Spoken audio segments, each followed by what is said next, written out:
All right, we are recording. So it's the last night of our Enneagram book club. This has been so fun. Yes. I really enjoyed it.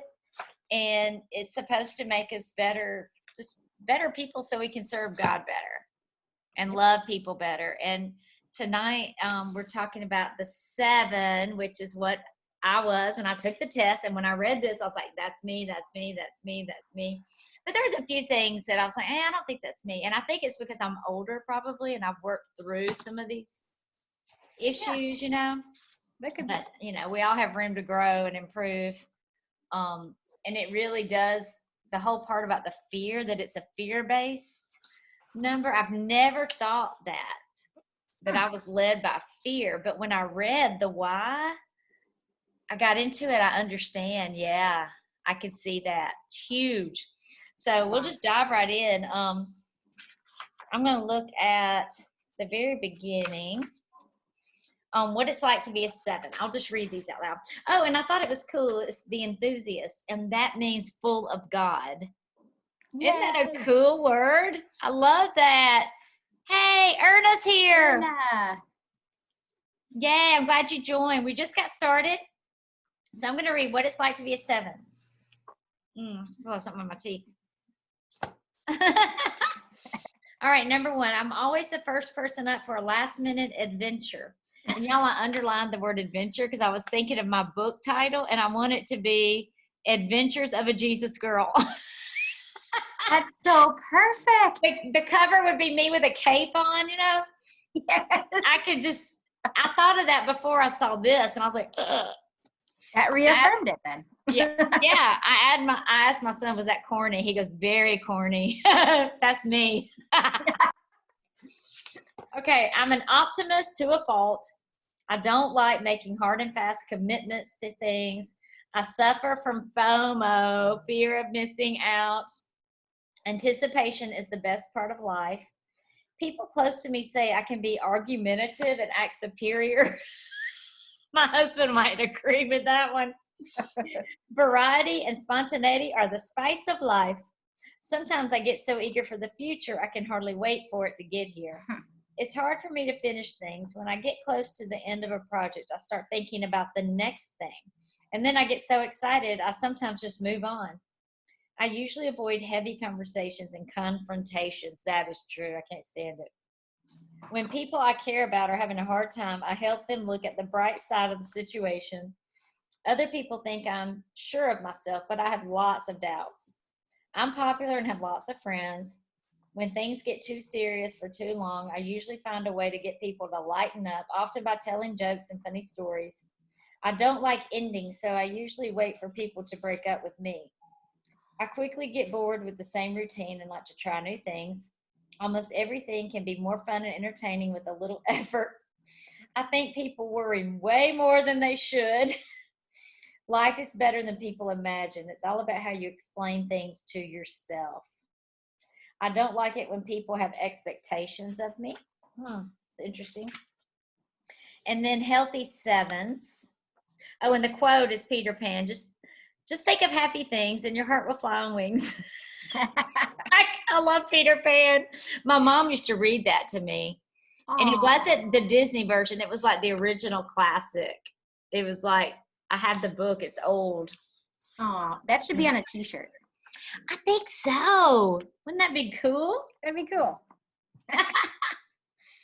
Healthy 7s know that often less is more. They are aware of the energy they have invested in manufacturing happiness, and they know that joy is a gift or grace that can only be received. They have embraced a full range of human emotion, and they are growing in their ability to accept life as it is rather than they want it to be. They are able to incorporate pain and disappointment into the whole of their lives rather than merely avoiding it. When enthusiasts are in a healthy space, they are not only fun and adventurous, but also spiritually grounded, practical, and resilient. I like that one. Average 7s reframe almost everything that is sad, limiting, or could be perceived as failure. They reframe it, yeah. changing the narratives so that even the most negative events are recast in an affirming way. I do that. I know I do. They find most of their happiness in anticipation and much of their sadness in the reality that their expectations are seldom realized. These sevens entertain to feel safe and to claim their place in a group.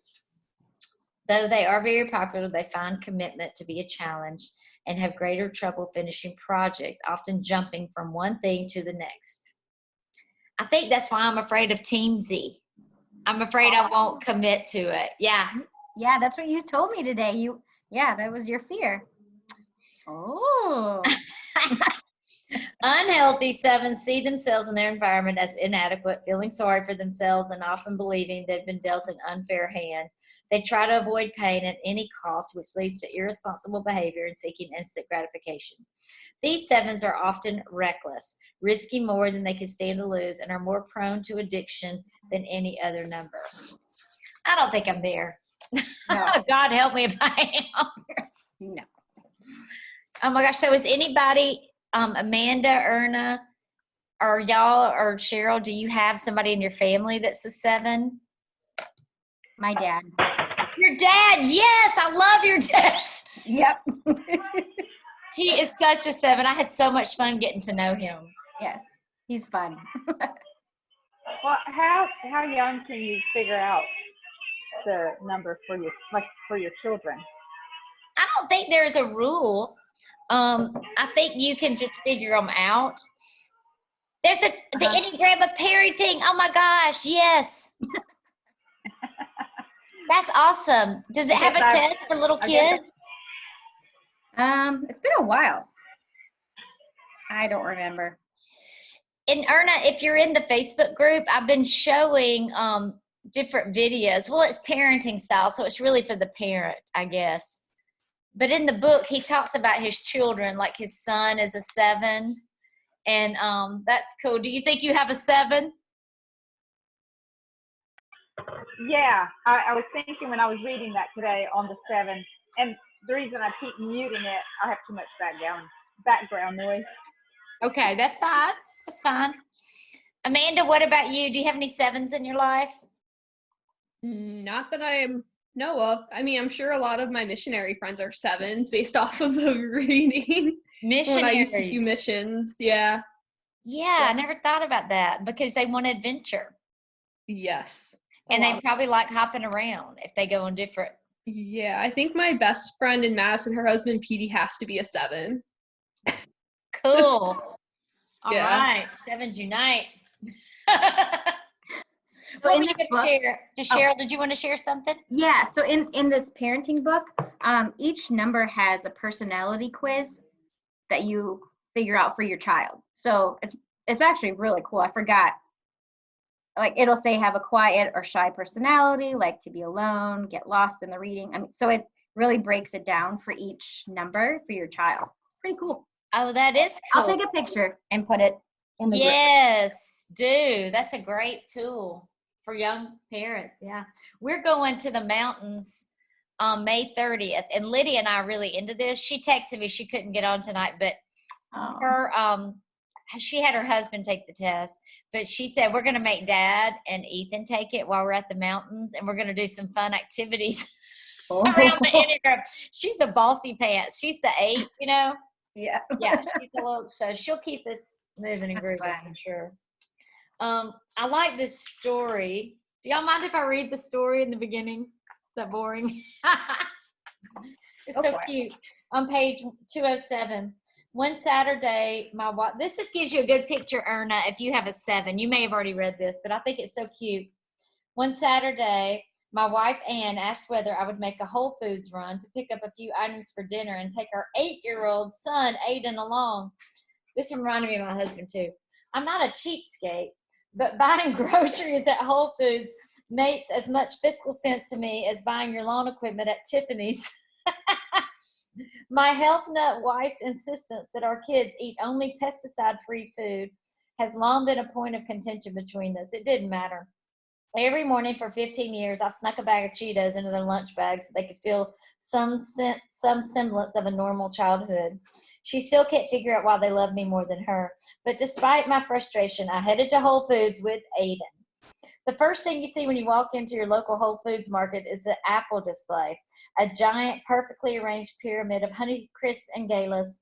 It's so imposing and artfully organized, it makes you wonder whether they commissioned sculptor Andy Goldsworthy to design it. Like any young boy, the first thing Aiden did that day was charge straight toward him. "Don't touch those apples," I commanded in a loud voice. Startled, Aiden jumped back from the apple display, and I turned around to continue my search for almond milk. Not 5 seconds later, I heard a muffled thump, almost like a sound of a tennis ball landing on the roof of a Canada's camping tent, followed by a few more low-toned thumps. I heard the collective gasp of my fellow customers mixed with the roar of what we now refer to as our family as the apple unk. Is that, how do you say it? Avalanche of 2006. When I whipped around, I found Aiden on all fours, desperately grabbing at rolling fruit as he thought he had time to collect and restack before I discovered the nature of his evil. Aiden looked terror-stricken when he saw me walking toward him wearing my sinners in the hands of an angry God face. But then, as if arrested by a brilliant last-minute idea to stay his execution, he broke out in a grin, leapt to his feet, and began dancing. I was like, that's me. I'm always dancing in the grocery store. Oh my gosh. And when I say dancing, I mean James Brown live at the Apollo Theater in 1962 dancing. Now brought up short, I watched as he segged into the famous John Travolta peace sign across the aisles dance from the movie Pulp Fiction. Where does an 8-year-old learn such things? Few things will dissolve a father's fury quite like the sight of a giggling little boy wearing a Life is Good t-shirt dancing in a scree of apples. Lord knows I've tried, but I couldn't prevent myself from laughing along with everyone else in the aisle as he thrust out his little butt and moved into doing the twist. How do you reprimand a kid like that? For the umpteenth time in his brief life, Aiden had managed to turn a crime into a comedy. I thought that was just awesome. And then he's in college and they still laugh about it. Oh my gosh. And then on 209, sevens embody joy and a boundless love of life. I love that. Most mornings they burst into life like kids who just found out it's a snow day. And I'm kind of like that. And Ethan even said one day we were walking, y'all, if y'all don't know Ethan, he's my 19-year-old. But he said, "Mom, you're either a kid or like a grandma." He said, he said, "I act like a little kid like all the time until I turn into a grandma. Like I drive like an old lady now." And it's so funny. Tell me about your dad and stuff like this. Tell me a funny story about your dad. I just want to hear it. Oh, geez. There's so many. We would be sitting at the kitchen table eating dinner, and it would be serious and whatever. And then all of a sudden, he would just take his fork, dip it in mashed potatoes, and just bonk his head and like make everybody laugh. Or, I mean, it was just constantly. He would have like, he'd throw green beans across the table just to like make us laugh. I mean, he's just always fun. That is so funny. Fun. And if it gets too serious, he just lightens up and that's how I am. Mm-hmm. You get uncomfortable when it's serious. Like I'm not comfortable with serious, you know? Yeah. But it's weird because at the same time I am. Like right. Prayer or I don't know, like if somebody's in a deep, I don't know, it's weird because in the book it even said sometimes we attract sad people. Well, I guess they want to be livened up. They like us because of our personality. True. But we attract people with deep emotional pain. And it's like a weird feeling. We want to be there for them. We want to comfort them. And I know everybody gets that helper's high. You know, when you help other people, you do feel better. And I think God made us all that way. But I started thinking about in my life, I do that. Mm-hmm. It makes me really feel good to help people in pain. Like I'm in these groups on Facebook and it's like deeply painful people suffering greatly. And I can't be in there for too long. And then I'm like, I start reading all the stuff and I was like, oh, yeah, and I have to pull out. Or I'll tell Lydia and Ethan things that are terribly sad.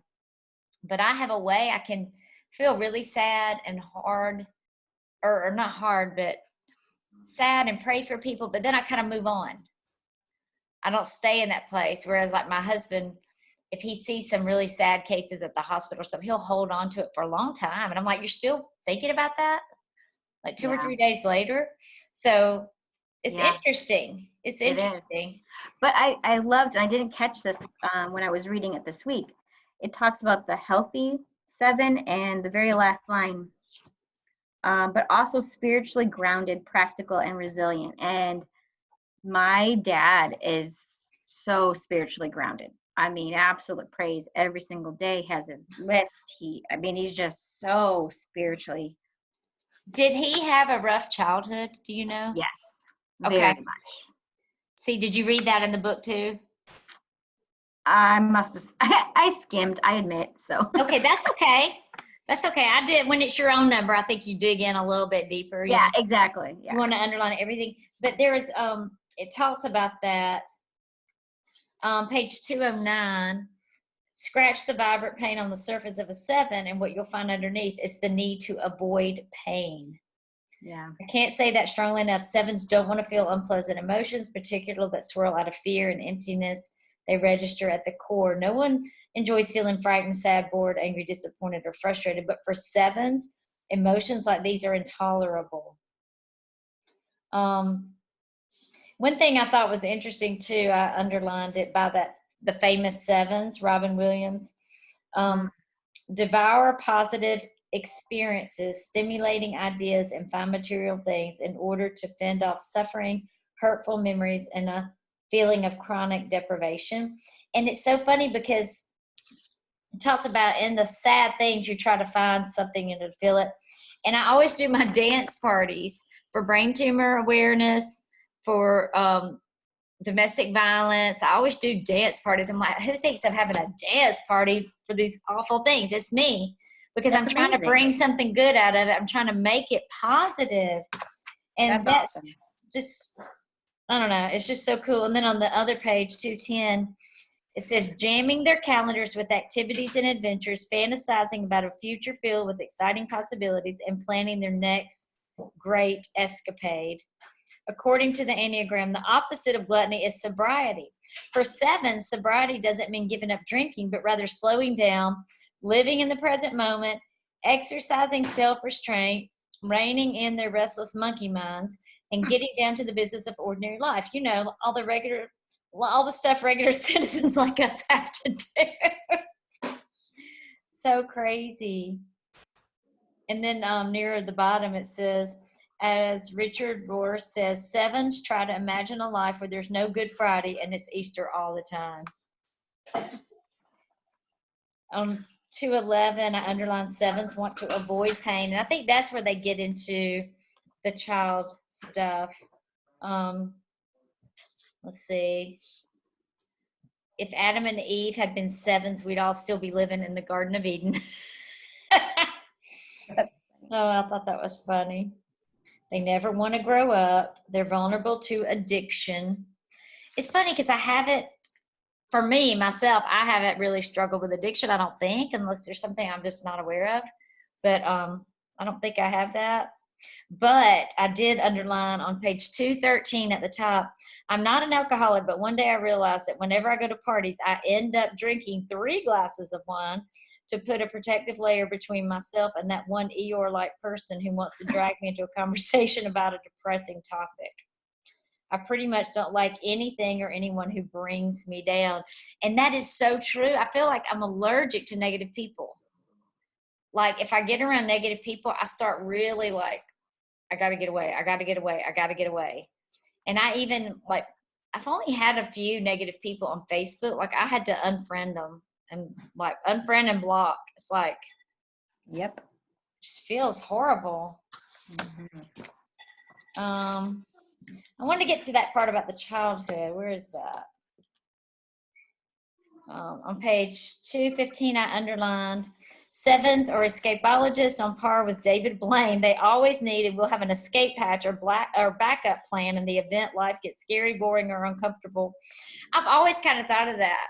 Like if Wade and I are going somewhere, I always want to take my keys. Like even if he's driving, I'll take my keys in case something happens. Isn't that weird? And I've always thought I was abandoned or something young, but it's just a weird feeling. I always just want to know I can get home. I know how to, get away if I need to. And then 7s don't want to be tied down. I put that. That's why I feel like I'm an entrepreneur for one reason. Let's see. Near the bottom, he talks about his child who liked to play drums. His 7, Erna, his little boy, and he didn't understand why he didn't want to join the band. And it was because they made him actually stick to the music. I love that. Yep. Thought that was fun. They live for the next adventure.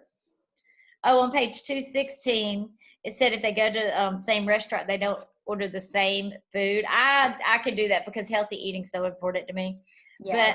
But I do notice that when we go to our cabin, we always go to this place called Hidden Mountain Resort in Pigeon Forge. And I love the location. It's perfect, everything. But I always get a different cabin. I never get the same cabin. And when you go sign up, they usually want to know what cabin. And I'm like, I don't know. Tell me what's available. And then we all look. So that's kind of interesting. You don't usually do the same thing over and over. Huh. Oh, here's the part that I was wanting to look at. 7s as children, page 217. On the 3rd paragraph down, I underlined, in their developmental years, 7s heard the wounding message, you're on your own. No one's here to support or take care of you. In response, 7 said, I'll do it if no one else will. But whereas 5s dealt with this same crisis by reducing their need to depend on anyone with knowledge, seeking knowledge, and 6s solved it by attempting to anticipate every possible disaster. Young 7's strategy involved creating a pain-free Neverland in their mind where they could hide out and think happy thoughts until their pain dissolved. I so get that. Like Peter Pan, they truly believe in magic. They're happy to play with others and content when they're alone. And y'all, sometimes I'm an extrovert. I like being around people and I get my energy from people. But during this quarantine, I've surprised myself. I kind of can enjoy myself. And sometimes I talk to myself. I make myself laugh. Like totally like a kid. I talk to my dog all the time. He acts like he understands me sometimes. But anyway, so I feel that. And my parents, they both had so many problems. They did the best they could, but they had so many problems. And I really was left on my own a lot. My first time, I remember having an encounter with God. Have I told you this story? I was about 5 years old. It was my first encounter with God. I was scared because I got left home alone. Yeah. At and 5? I was about 5. Yeah. My dad was in prison.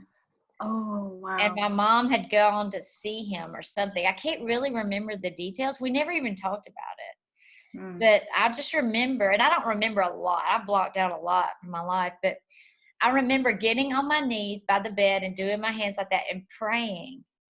And they didn't go to church or anything. So I think it was from my grandmother had taken me to church, But I just remember praying, God, please bring Mama home. Please bring Mama home. And then I heard the car coming up the gravel driveway. Oh. Yeah, that was my first time I knew there was a God and he heard me. Isn't that crazy? That's so cool. I know. It is. It's really cool. I feel like God protected me from so much. It was with me through so much. Yeah. And that just stands out. I hate to. Oh, go ahead. No, unfortunately at 7 I have to jump off because I have my Shred 10 group. Oh, good. Check-in. So it's so awesome. I know. So Make fun. sure they're drinking their smoothies. Did you listen to my Boxer? I did not. Okay, listen to it if you have a minute. Okay. And taking their capsules every day, and tell them to show pictures of that because they're showing pictures of their food, but not their capsules and not their smoothies. True. Good point. Yep. All right. Well, you got to slip that. I get it. I do. I'm sorry, but I'm really thankful for this book. Oh, it just got really loud. And for this study and for this group, and I can't wait for the next book. Yeah, so it's we got to pick a date. We got to pick a date to start. Yes. So I don't know. You guys can chat about that. I'm all in. As long as it's on a Monday, I'm good. I don't Already got have it locked yet. up. I ordered it online, but I haven't gotten it yet. And I can't find mine, which Okay. means I gave it away. Because that's what I do. You're the helper. You're giving everything away, girl. That's the way you So are. I ordered it as well. So, and I know Amanda ordered it too. So Yeah, mine came actually like Oh. within 2 days. But then my Enneagram book still hasn't gotten here. So I have to call Amazon and be like, you told me it's supposed to come in last week. Did you order the book on Amazon or through the link that Cheryl I did? ordered through Amazon because it was 2-day shipping. Oh. And I had credit towards my account, so I didn't have to pay hardly anything for it. So, because normally for other household things like clothes or sweaters, I don't do the 2-day shipping, but for books, I always do 2-day shipping because I like to read. Yes, you got to get that knowledge. I'm running out of space on my bookshelf too. Investigator. Well, hopefully mine will come some. They sent me a bunch of emails, but I haven't looked at them yet. Daryl needs to come to my house and get rid of some of my books and give them to people. Yeah. that would be fun. Oh, I Y'all could do that do when it. you have your life group. Yes, we'll do that. Here's another book before I go by the same author, The Path Between Us, and it goes into an Enneagram journey to healthy relationships. Ooh. So I'll post all these on the group. Yeah. I love all of you, and I'm sorry I have to go. Oh, let me get a bye. picture. Picture. Okay. Picture. Amanda, show us your picture. Oh gosh. Okay. I look like a hot mess because my allergies are so bad right now. Hot Come mess. on. Oh my gosh, where's my video? I don't even know if you can see. Okay. I can see you. Oh, you look great. No, my eyes. Great. Girl, you're young. You're young. You always look great, right? Mhm. All right, y'all. 1, 2, 3. Yay! Awesome. Thank Bye-bye, you. everybody. Thank you. Can y'all stay on a few minutes? Or do y'all need to go too? Can you stay on, Amanda? Yeah, I can. Erna, I can can. okay, Yeah, cool. I'll stay on. All right, awesome. Y'all know I'm into this one because it's my number. Okay. I love this. I underlined on page 218 in the second paragraph. It made me think my son, at first I thought he was a 9, then I thought he was a 4. Now I think he might be a 7. I can't wait for him to take the test. But 7 children are not achievement oriented so much as experience oriented. So this might be your kid, Erna. They like the fun part of Boy Scouts, but aren't terribly interested in earning badges or advancing toward a goal. That's not to say they're lazy. They're far from it. 7s are always on the go. They're the kids who want to stay longer and play longer. Limitless energy is available day after day in their world, and they never seem to want to stop. Is that like your kid, Erna? You could just do a thumbs up if you want. Yeah. I remember I had a lot of girls that were 7s in my Girl Scout troop because I was the one that would be like, come on, we have to do this badge. Like, let's stay focused on our task. Yes. That's so funny because my daughter was a Girl Scout too. Hello, beautiful. Is this your 7? That's your 7. Hey. Well, my daughter is a bookworm and always wanted to read and study. She didn't care. Like in her elementary school, they got points for reading. Yeah. And they called it accelerated reading programs, the ARs. And your name gets on a plaque and all this crazy stuff in the library, and you win all these prizes. But she would always be reading books, but some of the kids were on the computer entering their little, pages. And she would just, I don't have time for that. I'm going to get another book. Mm-hmm. And she didn't care about that, but she still won so many things. So anyway, it's just really fun. But Ethan, I had to beg that boy to read. I couldn't get him to read. They're so different, and it had nothing to do with me or my parenting. They were created that way. When I would read books with Lydia, she'd snuggle. We talk about every page, every picture. We go through and just soak it all in. Ethan would want to run circles around me. Yeah, I remember when I was a kid, I remember my punishment was never like getting grounded necessarily. It was getting my books taken away.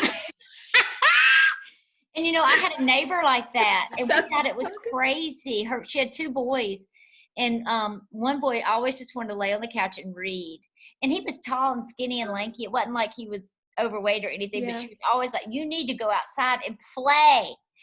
Mm-hmm. It just cracks me up. So I was between both. I was athletic and reading. So on the travel bus, always reading a book. That is so fun. Yeah. I love it.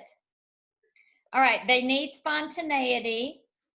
And then I underline this part, whether it's a night of exotic fare at a new ethnic restaurant, a day of naked skydiving, a lecture on Cubist art at the museum, an evening of opera or last-minute road trips. Sevens are the first to yell shotgun and race you to the car. That's so funny. My son, for his 20th birthday, wants to go skydiving. So we got to figure that one out. And it talks about they love storytelling. They'll want to know your life story and draw you into their exciting world. I do love that. They tend to overcommit socially. So it's a 7 abhors the vacuum, and an empty calendar threatens them with boredom. So me, I'm trying to learn now that I'm over 50 years old. I'm trying to learn to say, let me pray about it before I just say yes. You know, it's crazy. And then I liked the little story he told about his son. You don't have the book yet, but he tells a story about his son, who's the fun one in their family. They wanted to go do some activity when they were in Italy, and he wanted to go do a different activity, but he agreed to go do theirs, and he wasn't fun. And they were like, we miss you and your personality. So they all agreed to let him choose the activity for the day. I thought that was cute. It says they get hyperactive and overly talkative. Their minds race faster than usual, and they can become bad-tempered. Wow, when they get bored. Wow, that's kind of me. I talk way too much. Let's see. They need friends or partners to stop them and say, get present. That's what my husband does. He reels me in. He's my 5, you know. So he helps me get there. They don't want to face the fact that suffering is the only point of entry into a deeper life. Wow. 7s will choose to dip their feet in the waters of sadness, but it's always on their own terms and under their control. My son just brought this to me. This was his devotion when he was like 4. Oh my gosh. This is awesome. Erna, if you need a little devotion for your children, this is awesome. I love that. My son just came and grabbed it. I mean, just threw it down. He must be cleaning out his room or something. From Grandma in 2006. He was 6. Melt my heart. All right, guys. What else? 7s at work. 7s need to find work in similarly fast-paced, creative environments that afford them independence, a variety of activities, and flexibility. 7s are dreamers and initiators. This is so me. Oh my gosh, y'all, look at all the stuff I underlined. This is so me. Oh my gosh. Erna's part of our company, so she'll get this. It says, I could read. I don't want to read it all and bore y'all to death. Their optimism and creative juice and sprite energy move things along at a quick pace. 7s are marvelous team players, friendly and popular. They bring variety and some much needed spontaneity to the workplace. 7s don't like being told what to do, so working for a controlling leader who imposes too many limits on them rarely works out well. Oh my gosh. And then it says they need to be held accountable to keeping on track, but it's best to give talented 7s a long leash, a multifaceted job description, and encouragement to stay the course. 7s can make great leaders as long as they don't have to carry the weight of too much responsibility. And this is so me in our Juice Plus company, because I have 2 national marketing directors above me, and Maria and I have our coaching call once a week. We have a little coaching call, and it does keep me accountable and on track and remembering my goals and who I'm helping. And then the other one is Dr. Odom, and he just calls me out of the blue and just encourages me and makes me think I'm like the most important person in the world. I know he does that for everybody, but it really— I love Dr. Odom. Yes, it really I got to meet him at Cheryl's. Yes, so you love that man? Yeah, he's awesome. Him. I love him. He's like talking all the medical talk, and I'm like sitting there listening, and Cheryl's like, you understand that? I'm like, yeah, it's all med term that I just learned. That's so cool. I totally forgot that you met him. Yeah, I love Erna him. knows him. She's frozen. You're frozen, girl. Man, if I could, I would love to just sit down and pick Dr. Odom's brain for like days. You know what? And he would love that. He loves pouring out information, coaching, teacher. He said that he went to college to be a coach or a teacher. I can't remember which one. But then he said he took a wrong turn, went to medical school. He's one of those high achievers too. Like, Yeah. the more I know him, the more I find out about his past. And like I think he was 16 when he graduated high school. And he was like in every club he was in, he was like the president. It's like, what is that, a type 1? Yeah. Number 1, yeah. So anyway, but he really does excel at teaching, coaching, and helping his team. So yeah, you should join the team, girl, and join Cheryl on her team, and then y'all can both pick his brain a lot. We'll see. You might later down the road. Who knows? Yeah. God's timing is always perfect. Yeah, a little chaotic right now, but in the future, yes, I'm hoping Yeah. to at I some point. totally would love you to do that. We have so much fun. In October, we have a convention in Indianapolis, and every time I go, I'm just like, you would love it because of all the doctors teaching and they're pouring out so much information. And then I love it because there's dancing and music, and everybody has something that they really resonate with. And then we have people who started the business and they tell their stories of their journey in the business and how they reached the top level. And it's always just like tear jerkers, Yeah. So it's really fun. Okay. What else? It talks about the wings, 7 with a 6 wing. I don't think I have that one. And the 7s with the 8 wing. I think that's the one I have because I am competitive. I can be bold and aggressive. But it says I also am playful, and having a good time is more important than gaining power. And that is so true. I got to have fun. If I'm not having fun, I'm just like, oh, I got to get out of here. Oh my gosh. But I tend to start things and don't finish them. Erna, do you homeschool? Give me a thumbs up. Are you a homeschooler? Okay, you're not. Okay. I was gonna say if you homeschool, then you probably know you have a 7 because they can't stick to one thing. They enjoy. Right. Well, 2 months. Like our school goes down to home for 2 months. Oh, okay. So you're getting a taste of it. Okay. Yeah. Gotcha. Not by choice, but okay. Oh, I thought this was funny. Let's see. They enjoy, I'm trying to read all this other stuff I wrote down. Okay, I wrote notes on the side. They enjoy being in relationships as long as they can contribute to the happiness of their partner. And in our first book club, the one about the vision board and reaching your dreams and your goals and stuff, she said to write down your 10 goals and write them down every day. And of course, I've slacked off and quit doing it.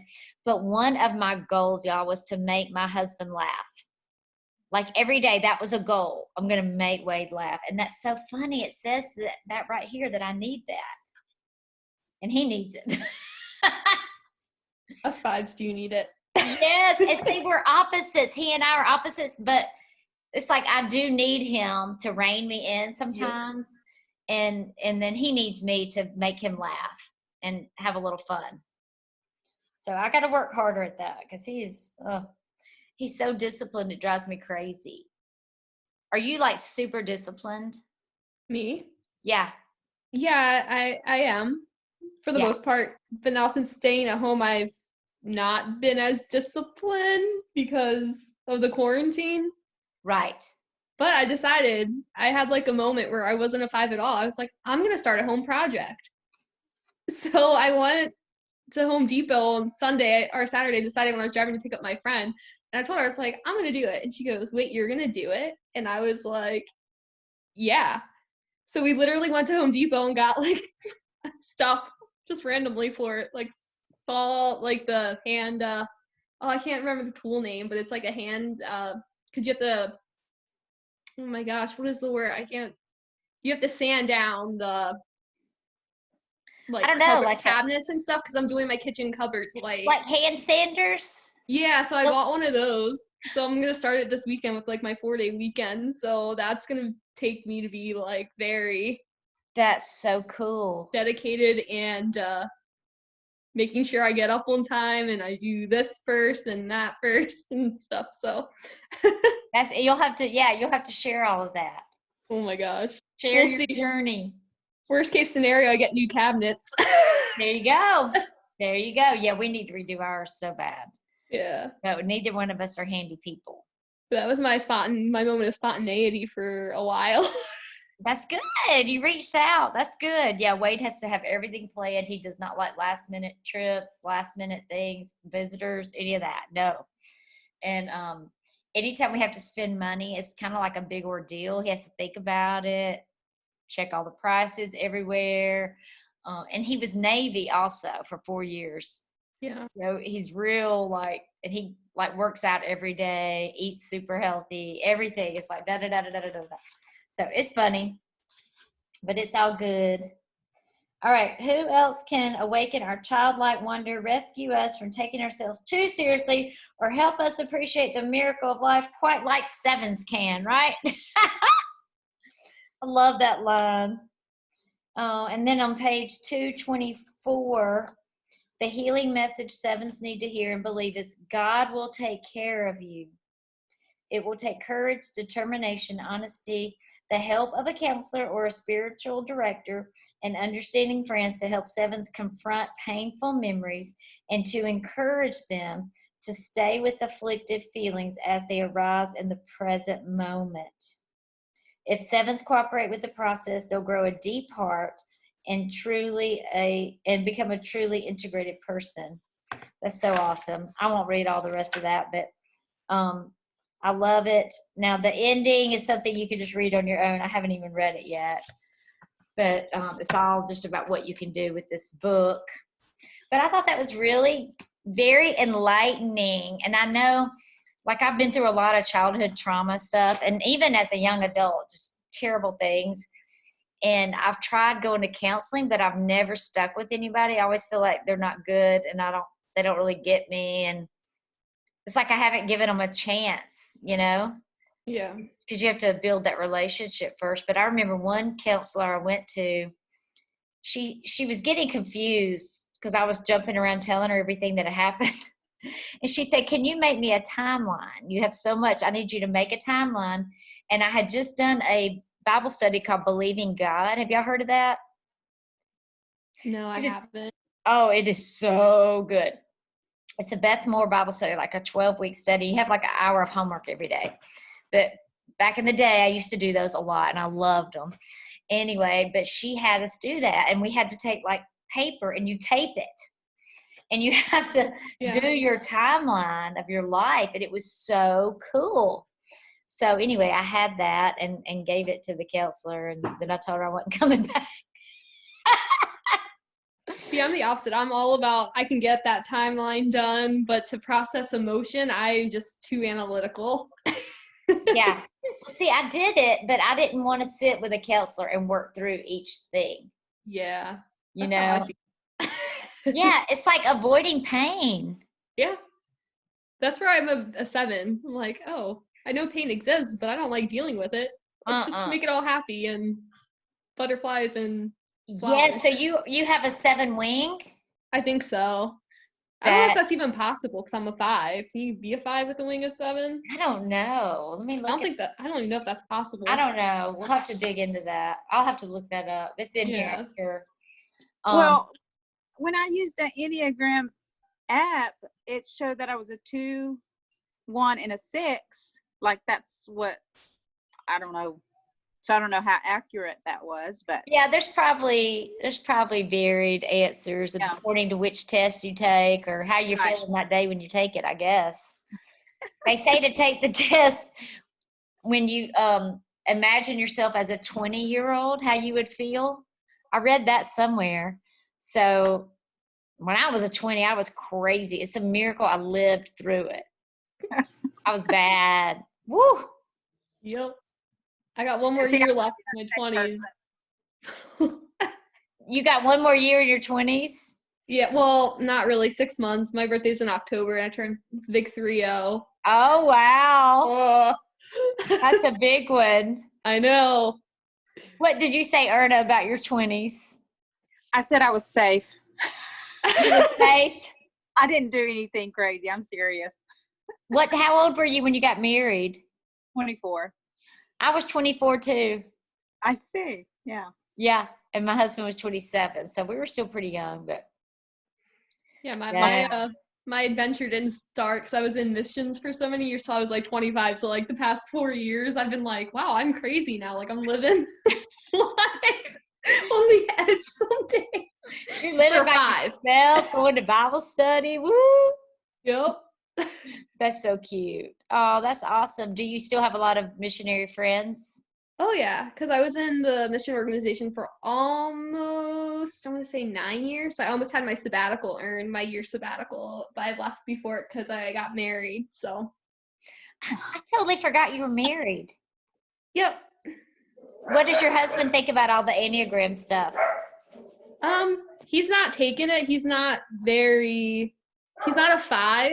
I don't know what he is. It's hard to tell. He's an oddball, which is kind of interesting how we attracted each other. I don't know. Yeah, you'll have to get him to take the test. Yeah, we'll see one day. For sure. Well, all right, ladies. I'll just post in the group when we start our new book club. It'll probably be a few weeks. Okay. I'm looking forward to the new Me book. too. Me too. There's a girl, Amanda, there's a girl we know now, Ashley Hudson, in our company. Do you know Ashley Hudson, Erna? Yes. Yeah. I've listened to her stories several times. Yeah. I love her. She's got to be a 7. She's so out there, but she's really smart and seems very organized. But she said this is like her favorite personal development book, the one we're going to read. So it'll be good. Yeah. All right, ladies. Well, have a good night. Thanks for joining. Bye. Thank you. Okay, bye. Bye. Stop.